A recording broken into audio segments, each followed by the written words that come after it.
Exercise 1.2। ये exercise generally आपके LCM और एचसीएफ के बेस पे है। तो चलिए इसके कुछ क्वेश्चंस करते हैं और साथ साथ उनके कॉन्सेप्ट समझते हैं।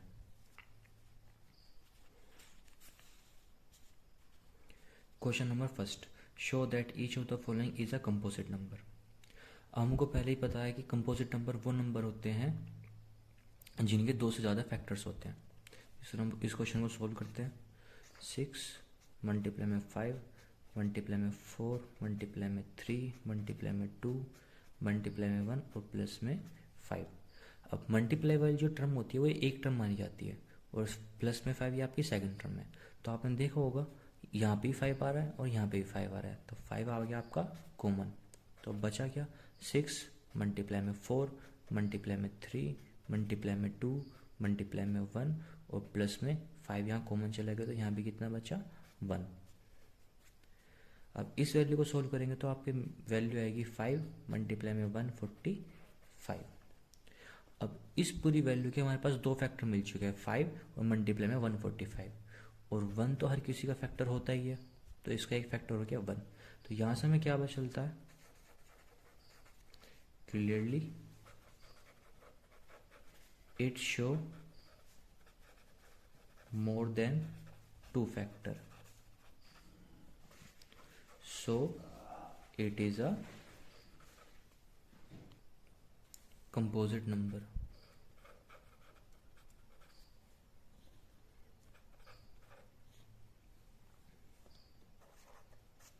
Question number 2। क्वेश्चन नंबर 2 में ये कह रहा है, show that any number of the form 4 की पावर n और n belongs to natural number can never end with the digit 0। अब कोई भी नंबर की जो लास्ट में 0 आती है वो जब आती है जब उसमें 2 और 5 दोनों के फैक्टर हो। जैसे 2 मल्टीप्लाई में 5 कितना हो गया 10, 4 मल्टीप्लाई में 5 कितना हो गया 20। इसके भी लास्ट में 0 है और इसके लास्ट में भी 0 है। यहाँ पे 4 के अंदर 2 मल्टीप्लाई में 2 है, इस यहाँ पे भी देखो आपने 2 और 5 का फैक्टर आ गया, इसलिए यहाँ पे लास्ट में क्या बन गया 0 बन गया। अब इस क्वेश्चन को सोल्व करते हैं। 4 की पावर n, इफ 4 की power n ends with 0 then it must have 5 as a factor. इसके पास 5 क्या होगा, एक फैक्टर होगा, क्योंकि इसके पास 2 का फैक्टर तो है ये 4 के अंदर। बट 4 की पावर n, इसको हम लिख सकते हैं 2 मल्टीप्लाई में 2 की power n।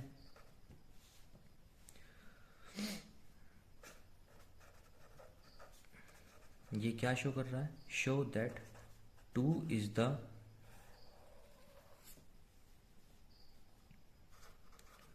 Only prime factor of 4 की पावर n। लेकिन हमको पता है कि लास्ट में 0 कब बनता है, जब उसमें 2 और 5 के दोनों का फैक्टर हो। So here we know that number ending with 0 has both 2 and 5 as prime factor, whereas 4 की पावर n यानी कि 2 मल्टीप्लाई में 2 की power n does not has 5 as a prime factor. लेकिन 4 की पावर n के पास 5 प्राइम फैक्टर नहीं है, सो 4 की power n can not and with 0 for any natural number. इसलिए 4 की पावर n में कभी भी क्या नहीं आएगा, 0 नहीं आएगा। हम n की वैल्यू को कोई भी नेचुरल नंबर में ले लें, हमारे पास 4 की पावर n में लास्ट में कभी भी 0 नहीं आएगा। क्वेश्चन नंबर 3,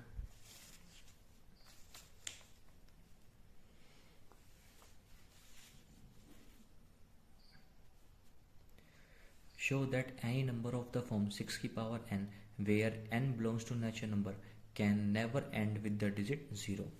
ये वाला क्वेश्चन भी बिल्कुल क्वेश्चन नंबर 2 की तरह है, सेम एज क्वेश्चन नंबर 2।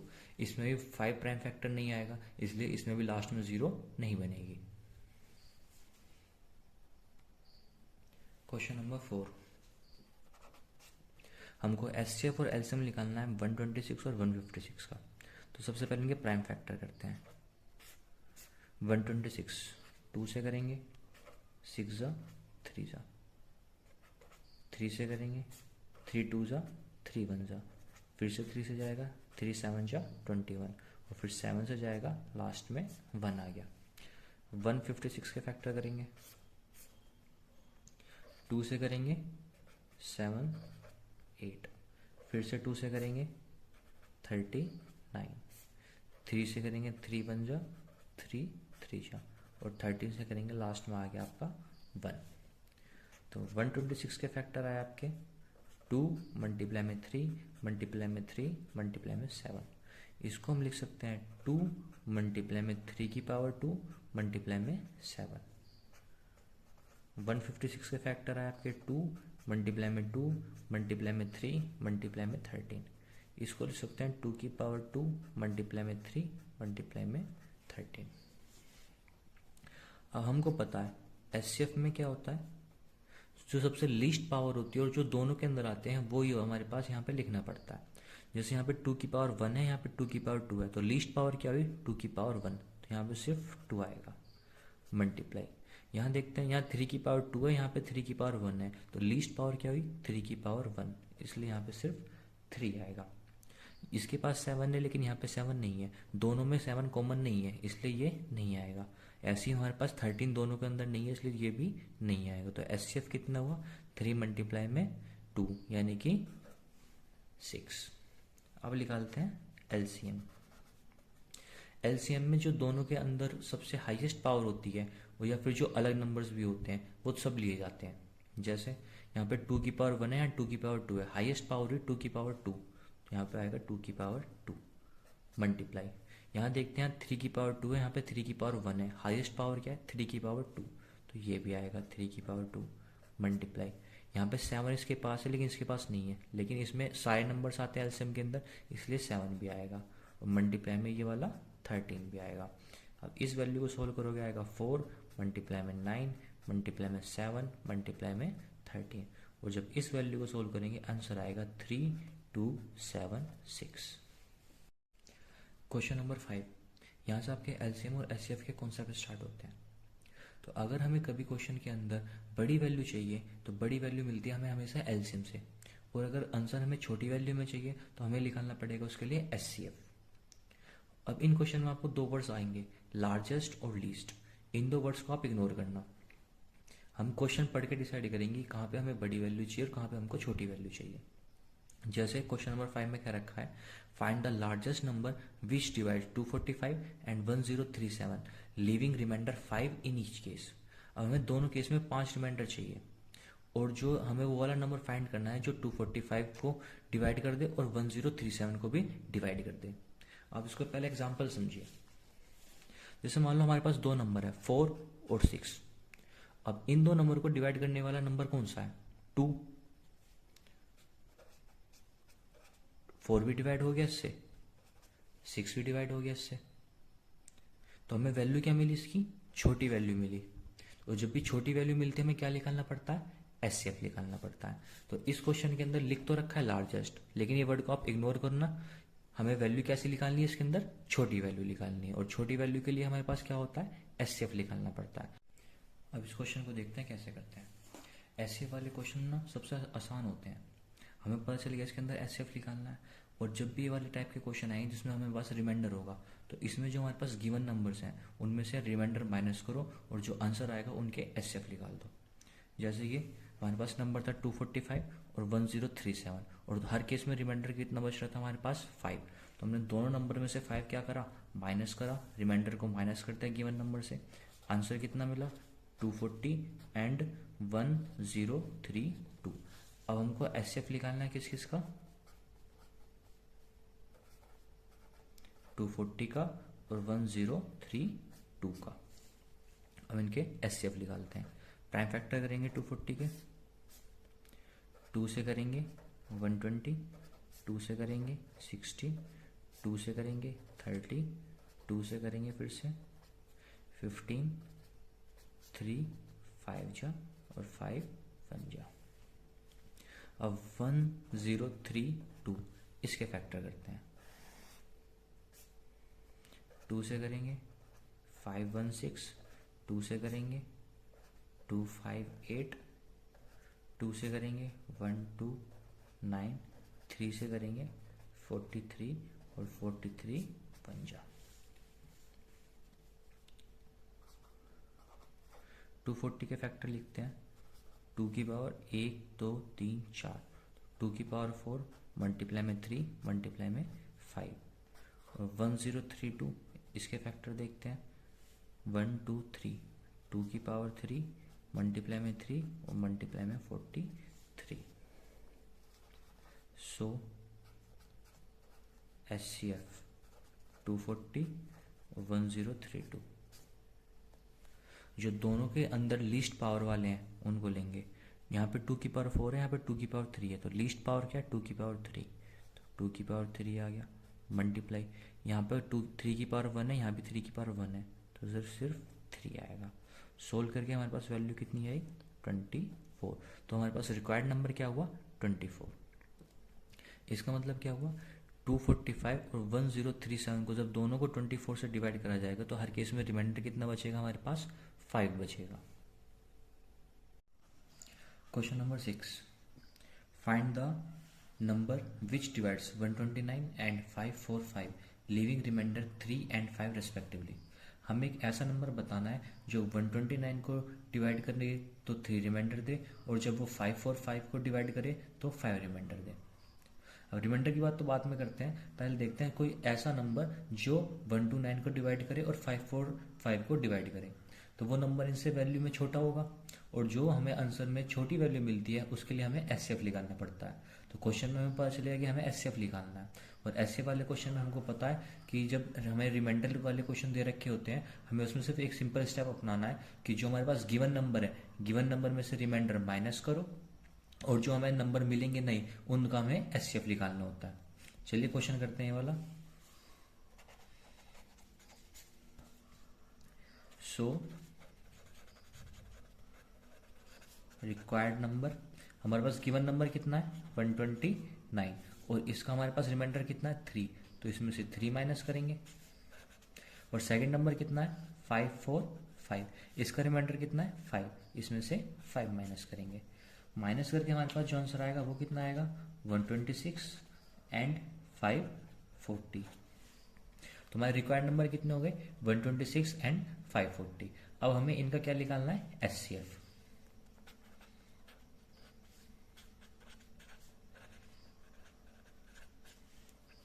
अब 126 के फैक्टर करते हैं।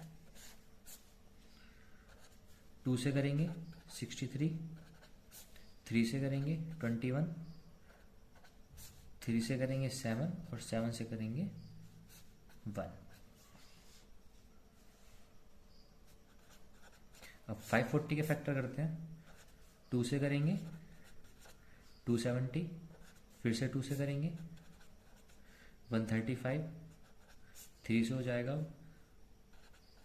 45, फिर से 3 से करेंगे 3 1 जा 3, 3 5 जा 15, फिर से 3 से हो जाएगा 3 5 जा 15 और लास्ट में 5 से। दोनों के हमने फैक्टर निकाल लिए। अब क्वेश्चन को करते हैं 126 को लिख सकते हैं हम 2 मल्टीप्लाई 3 2 बार आया तो 3 की पावर 2 मल्टीप्लाई में 7 और 540 को लिख सकते हैं हम 2 की पावर 2 मल्टीप्लाई में 3 की पावर 3 और मल्टीप्लाई में 5।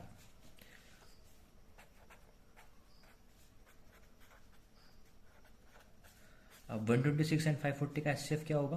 अब हमें दोनों के अंदर जो कॉमन है लीस्ट पावर वाले उनको लेना है।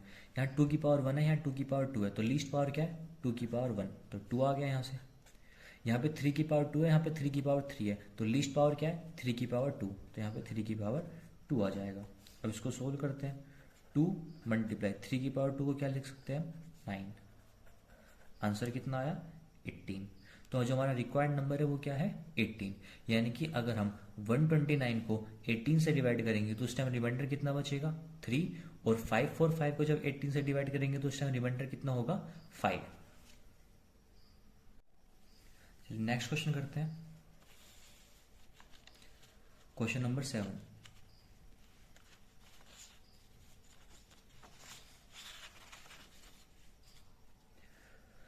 Two tank contain 504 and 735 liter of milk respectively. Find the maximum capacity of a container which can measure the milk of either tank and exact number of times. मतलब question में वो ये कह रहा है कि हमारे पास एक कंटेनर के अंदर 504 लीटर मिल्क है और दूसरे कंटेनर के अंदर 735 लीटर ऑफ मिल्क है। हमें एक ऐसा कंटेनर चाहिए जो इन दोनों कंटेनर के मिल्क को मेजर कर सके। क्वेश्चन बाद में करते हैं, पहले इसका एक एग्जांपल समझते हैं। मान लो हमारे पास एक कंटेनर के अंदर 4 लीटर मिल्क है और एक कंटेनर के अंदर 6 लीटर मिल्क है। अगर हमें एक ऐसा कंटेनर चाहिए जो इन दोनों मिल्क को मेजर कर सके, वो कितना होगा, 2 लीटर का। वो 4 जो हमारे पास 4 लीटर मिल्क है जिस कंटेनर में, वो इसको भी मेजर कर देगा, और जहां पे 6 लीटर मिल्क है इसको भी मेजर कर देगा। तो यहाँ पे हमें वैल्यू क्या मिल रही है, छोटी वैल्यू मिल रही है। और जब हमें छोटी वैल्यू मिलती है तो हमें क्या निकालना होता है, एचसीएफ। तो हमें क्वेश्चन में ये तो पता चल गया कि इस क्वेश्चन के अंदर हमें क्या निकालना है, एचसीएफ। चलिए अब क्वेश्चन सोल्व करते हैं।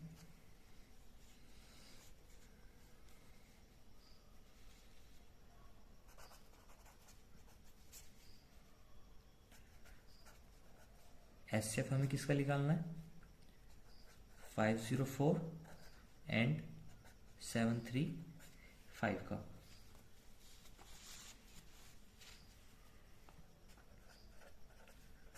फाइव 504 के जब फैक्टर करेंगे, ये 2 से जाएगा तो 2 5 2, फिर से 2 से जाएगा तो 1 2 6, फिर से 2 से जाएगा 2 6 12, 2 3 6, 3 से जाएगा 3 2 6, 3 1 3, फिर से 3 से जाएगा 3 7 21, और फिर 7 से जाएगा 7 1 7।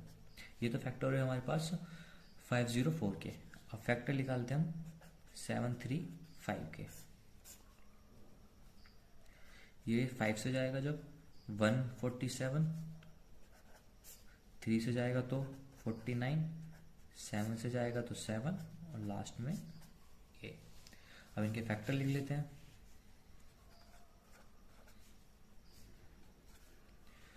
1 2 3 यानी कि 2 की पावर 3 मल्टीप्लाई में 3 की पावर 2 मल्टीप्लाई में 7, और 735 के फैक्टर होंगे हमारे पास 5 मल्टीप्लाई में 3 मल्टीप्लाई में 7 की पावर 2।